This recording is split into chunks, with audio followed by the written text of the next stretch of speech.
We talked about two new types of nuclear reactions yesterday. Both reactions producing a product or a daughter nucleus or daughter nuclei that are different than the nucleus that we started with. In other words, transmutation occurs in both of them.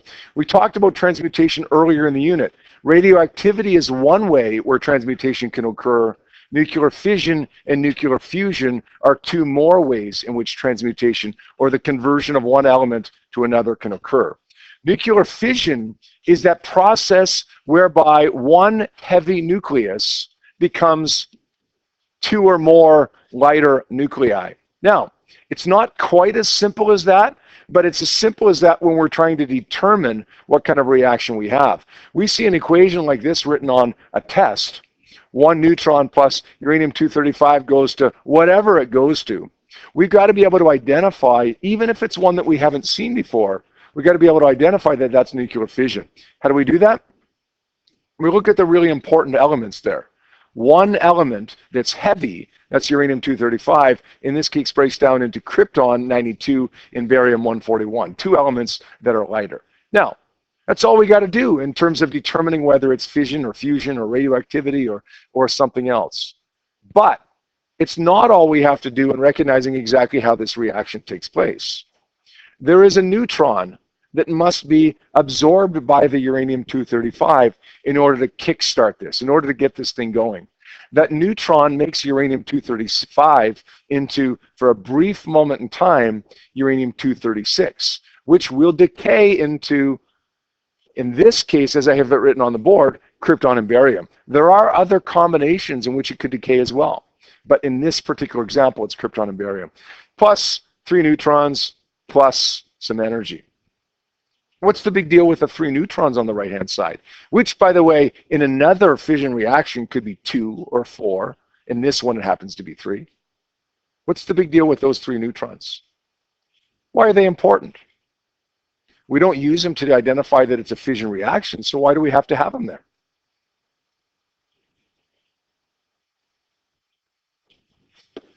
Good. Okay, it's to conserve the nucleons. We got to make sure that we have the same number of nucleons, protons, and neutrons, same mass number on the right side as we have on the left side. Sure. But why are they important in making this reaction go? Yep. Yeah, they can start a chain reaction. Right. Those 3 neutrons, if this thing is designed properly, then those 3 neutrons can be absorbed by 3 more uranium-235s, producing 9 neutrons and 600 mega electron volts of energy. Okay, 9 neutrons now produce 27, okay, which produce 81, which produce 243, and so on and so on and so on. You can see that it grows exponentially quite quickly. Within a fraction of a second, it's grown to an astronomical amount of reactions that are taking place and an astronomical amount of energy that's being released there. That's enough energy to move a speck of dust. If you increase this exponentially, it's enough energy to move a lot of specks of dust. It's enough energy to blow up a city, or it's enough energy to power a city in the case of a nuclear power plant. The other kind of reaction we talked about yesterday was fusion. What's the big difference here? Besides a couple letters, a U gets subbed in for an I and an S. What's the big difference? Yeah. Yeah, they're fusing together. 2 smaller things are fusing together to form something that's heavier. In this case, we've got hydrogen 2, heavy hydrogen, fusing with heavy hydrogen, producing helium-3 and a neutron and some energy. Thing with this one is we got to pump some energy into this to make it happen. How come? How come? Why? We didn't have to in the other one.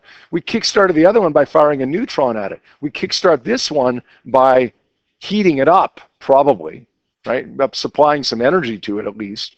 But why do we have to do that?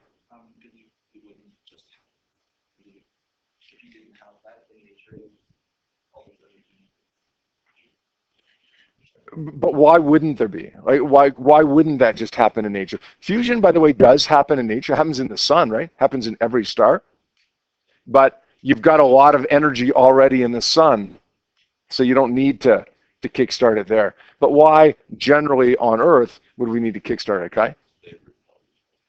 Yeah, these two things repel each other. Whether we're dealing with H2 or H3 or some other element that's fusing with some other element, they're all positively charged, and they're all going to repel each other due to those positive charge, that repulsive force there. This energy that comes out of it is bigger than the energy that goes into it, of course. And pound for pound, we said yesterday, the energy that comes out of fusion ends up being bigger than the energy that comes out of fission. That doesn't mean that in this particular reaction, we get more energy than in this particular reaction. It means that if we have 50 kilograms of hydrogen and we have 50 kilograms of uranium, it means that we get a lot more energy out of the 50 kilograms of hydrogen fusing than we do the uranium. Does that make sense? What's the, I don't know if I want to say advantage or disadvantage, the pro or the con to fission versus fusion. If we're talking about a nuclear weapon, prior to 1952, this was the only kind we had, nuclear fission reactions, nuclear fission bombs. Post 1952, we've also got nuclear fusion bombs. Okay, what are the consequences beyond the initial explosion of a fission reaction? Not a pro or a con, because it depends upon your perspective, right? But what are the consequences of it? Yeah, you get material that's radioactive. Okay, what are the consequences, or give you a hint here, lack thereof, in nuclear fusion? Yeah, the products are harmless. Helium-3 isn't radioactive, so we're good to go there. Now, the explosion is massive. There's still gamma radiation produced at the time, but the products aren't radioactive. All right. Yesterday, we defined a couple of new terms. This is what we ended up class with. You've written these down already, so you don't need to write them down again unless you want to. We talked about mass defect and binding energy, and those two terms, mass defect and binding energy, both went with fission and fusion reactions. There is a mass defect and there is a binding energy in both cases, but we defined them in kind of two separate ways. First way was in the context of a single nucleus. And that's really what it boils down to. That's where these definitions, strictly speaking, come from, a single nucleus. The mass defect is the difference in mass between the nucleus and the nucleons. What's a nucleon again? We talked about this with our quiz, right? A nucleon is a, Kai remembers. Good, the protons and the neutrons. So if you add up the mass of the rest mass of all the protons and neutrons, they're not going to equal the mass of the nucleus, which is crazy. It seems completely illogical, but it's true. The rest mass of the protons and neutrons combined isn't equal to the mass of the nucleus itself. It's a little bit more. The mass of the nucleus ends up being a little bit less than the mass of the nucleons. Where is that energy? Well, where is that mass? It's energy, stored as energy. Because we know that energy and mass are two different forms of the same thing. The binding energy is the energy that's required to disassemble the nucleus, or the energy that's, I guess you could say, the energy that's responsible for the difference in mass between the nucleus and the nucleons. Now, we usually end up using these definitions in the context of a reaction, although sometimes it's in the context of a nucleus, but usually it's in the context of a reaction. So how do we kind of redefine them in the context of a reaction? Well, when you have a fission or fusion reaction, because of the difference in mass between the nucleus and the nucleons, because of this, the products or the daughter nuclei will weigh less than the reactants or the parent nuclei. The daughter weighs less than the parent. The products weigh less than the reactant. And that missing mass, the mass that disappears in that reaction, ends up being converted to energy. Call that binding energy if we want, because in the end,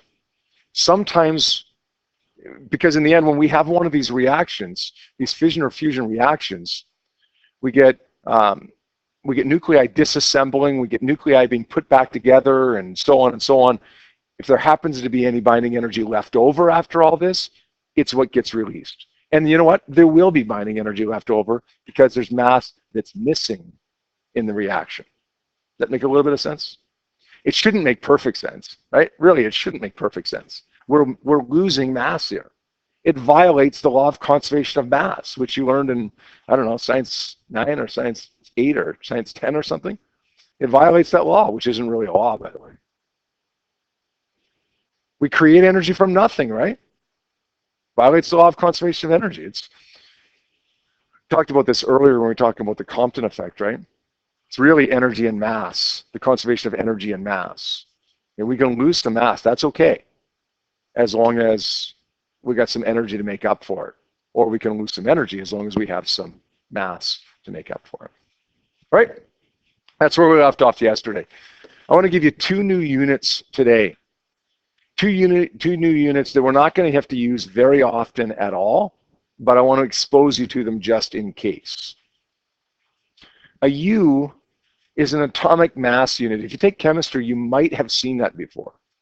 An atomic mass unit is defined as 1/12 the mass of a carbon-12 nucleus. You're probably not going to ever have to define that.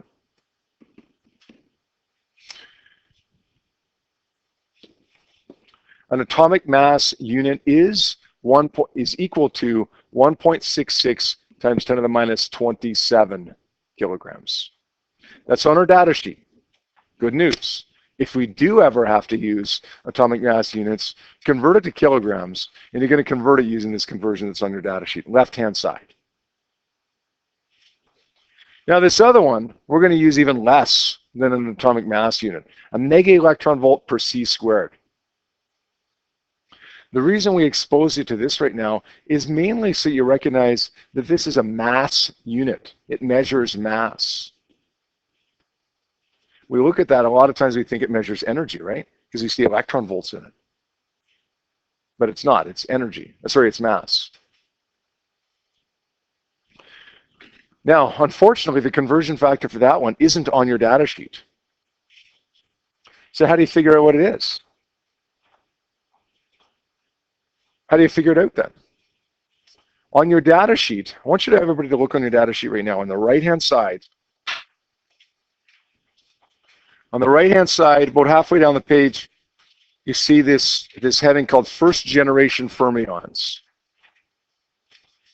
And the first one that you see underneath there is an electron. And you see the mass of the electron is 0.511 mega electron volts per c squared. Wait a second. We've never used that mass of an electron before. We've used the mass of the electron that appears on the left-hand side of the page, which says 9.11 times 10 to the minus 31 kilograms. Sorry, not on the left-hand side, the right-hand side above that, 9.11 times 10 to the minus 31 kilograms. So what's our conversion factor between kilograms and mega electron volts? Well, here's what I'm going to do. I'm going to say instead of 1 kilogram or 1 mega electron volt is equal to something, I'm going to say 9.11 times 10 to the minus 31 kilograms equals 0.511 mega electron volts per c squared. Right? The mass of the electron is the mass of the electron. We're given the mass in 2 separate units on our data sheet, so let's set them equal to each other to get the conversion factor. Now, if you want to find out how much 1 mega electron volt per c squared is, let's do this. 9.11 times 10 to the minus 31 kilograms over 0.511 mega electron volts per c squared equals x kilograms over 1 mega electron volt per c squared. That'll tell us, right? That tells us how many kilograms 1 mega electron volt per c squared is. 9.11 times 10 to the minus 31 divided by 0.511. So 1 mega electron volt per c squared is 1.78277 times 10 to the minus 30 kilograms. Don't memorize that number. Please don't memorize that number. you will most likely never have to even use this. But if you do see a mass in mega electron volts per c squared, at least you've got a fighting chance to deal with it now. Okay? Here's a table of some values of masses for what, protons and neutrons, and look at this hydrogen and all these different isotopes. Not all the isotopes, because there's like 2,500 or something like that isotopes. This is just a selected group of them. We'll have ourselves a little quiz on this tomorrow. Good news is I'm not going to ask you all of them. I'll just ask you 5 of them, okay? So memorize these, and I'll ask you 5 different masses, okay? No, we won't do that. If you get a question like the question that we're about to do here on the board, if we get one of those, you probably won't be given a table that looks like this, but you will be given the information. You'll probably be given a table, or more likely, actually, you'll be given whatever information you need from this table buried in a page of paragraph, almost social exam-like writing, okay, as opposed to a nice sciencey table like this. Bottom line is, it's going to be there. You just got to find it, right? You just got to find the right information. This question says, calculate the energy released by this fission reaction. Calculate the energy released by this fission reaction. Wow. I'm looking out and I'm thinking probably 25 of you guys right now have no idea what to do with this. That's okay. I want you to take a step back from it for a second. And I want you to think about what you know. We talk about that lots, right? What do I know? Not what are my givens. What do I know? What do I know about this concept? Well, I know that I lose mass, right? I know that the daughter nuclei are going to weigh less than the parent nuclei, right? I know that. I know that the mass that disappears is going to end up producing energy, right? So wait a second, if I want to find the energy that's released, why don't I get the mass that disappears and then just use Einstein's equation equals mc squared to find energy from it? That actually doesn't sound that bad. It's long. There's quite a bit of work to this, just because of, umpteen dozen decimal places and stuff, but in some of the numbers, but it's actually not that hard. All right, so here's what we're going to do. We're going to use this table. Lewis is going to feed the numbers from this table to me from his textbook, except he's going to turn his textbook right side up. So, oh, it is. Okay. All right. So Lewis is going to feed me those numbers from that table for the mass of all of these things. Now, the mass that's given to you in that table, you can see here, is in atomic mass units. That's okay. We know how to deal with that. We can convert that to kilograms, easy enough, right? Lewis, what's the mass of uranium-235 in atomic mass units?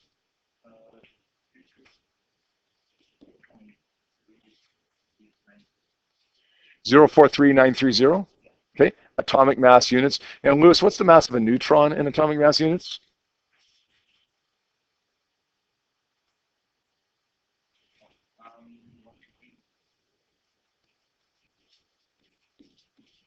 All right, good. There's the mass of the, you call them reactants or the parent nuclei, whichever. Let's get the products now, or the daughter nuclei. Barium-141 has a mass of what, Lewis?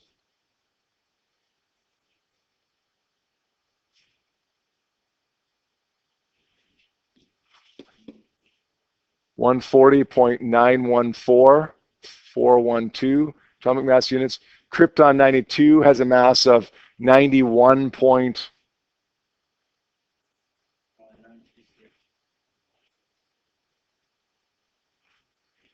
Thank you. And then 3 neutrons, of course, is 3 times 1.008665 atomic mass units. All right, good. When we started this question, we said, what do we know about this? Okay, what do we know about this? Not our givens. We didn't want to look at our table to have these numbers. That came later on. What do we know about this? We knew that we lost mass. Well, we needed to figure out how much mass we lost. And then we had to figure out how much energy that was equivalent to. So let's now figure out how much mass we've lost. Let's say this side of the room, Aiden and Over are going to calculate the total mass in blue here. That's the parent nuclei. Sasha and Over are going to find the total mass on the right-hand side. Okay, that's the daughter nuclei. And in 30 seconds, you guys are all going to give me a number for those. Jared, you got the atomic mass units here for the left-hand side? What is it?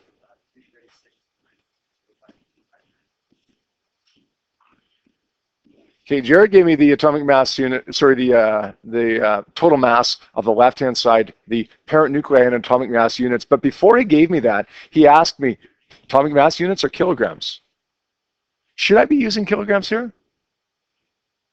Eventually, I'm going to need to use kilograms.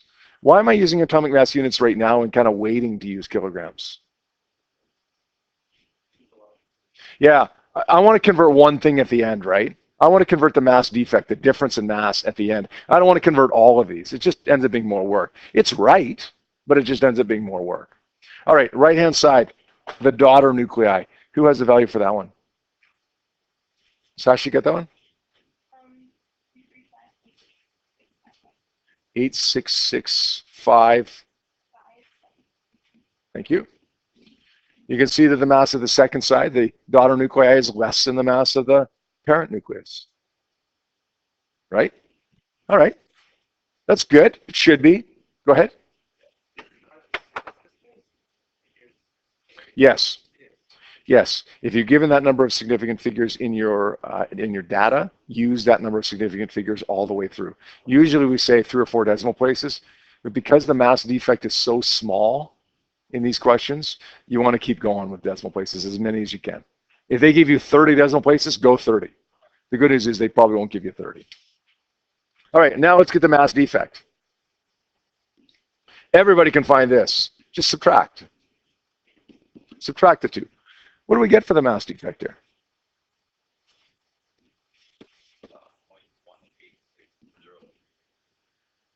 Too fast for me. 6. Thank you. 15 years ago, maybe I could handle it that fast, but not anymore. There's my mass defect. Now, what's my next step?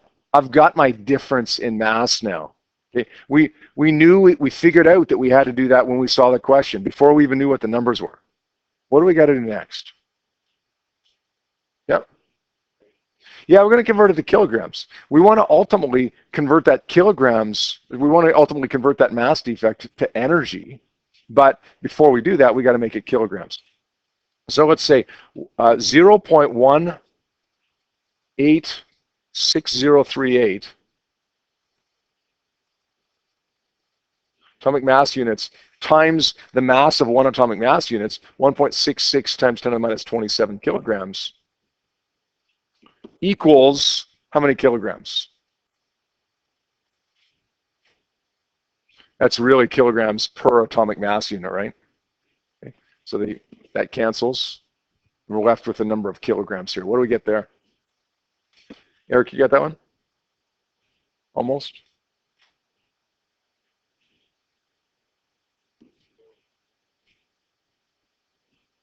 Okay, 3.08823.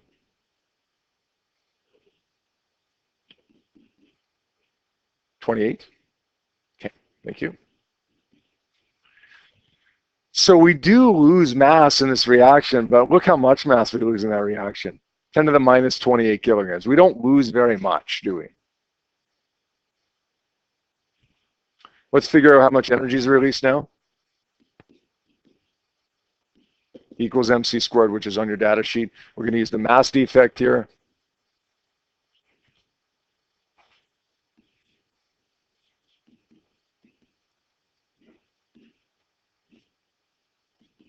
Times the speed of light squared. And who's got a value for that one?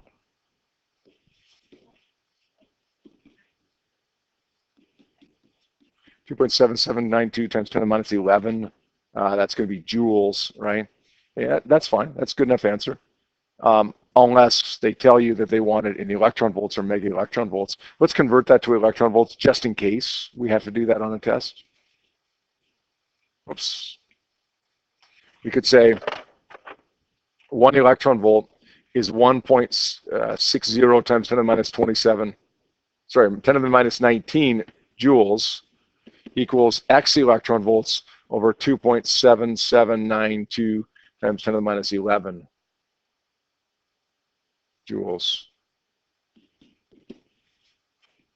So what do? We take the 2.77 up and then divide. 2.7792 times, oops, made a mistake there. 2.7792 times 10 to the minus 11. Divide it by 1.6 times 10 to the minus 19. Gives me 1.74 times 10 to the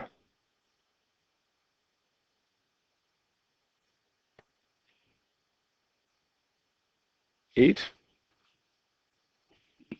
which would be 1.74, sorry, 174 mega electron volts. Look at the reaction here. Barium and krypton. Remember the example that I gave you for nuclear fission produces barium and krypton? That's the exact one that we used as our example, right? How much energy did we say was released? About 200 mega electron volts. How much is really released? Find the page. Well, it's actually closer to 174 mega electron volts. But we see that number, we think, okay, we're probably right on that, right? That makes sense? Is that a hard question? I don't think it's that bad. I don't think it's that bad. Here's the good news. Not much, but it's a little bit of consolation for you.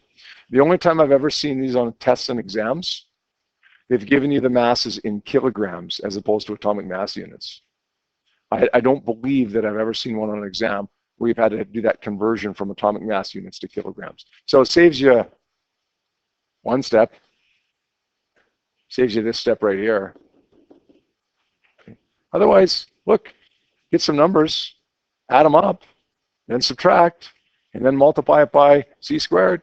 Done. Yep.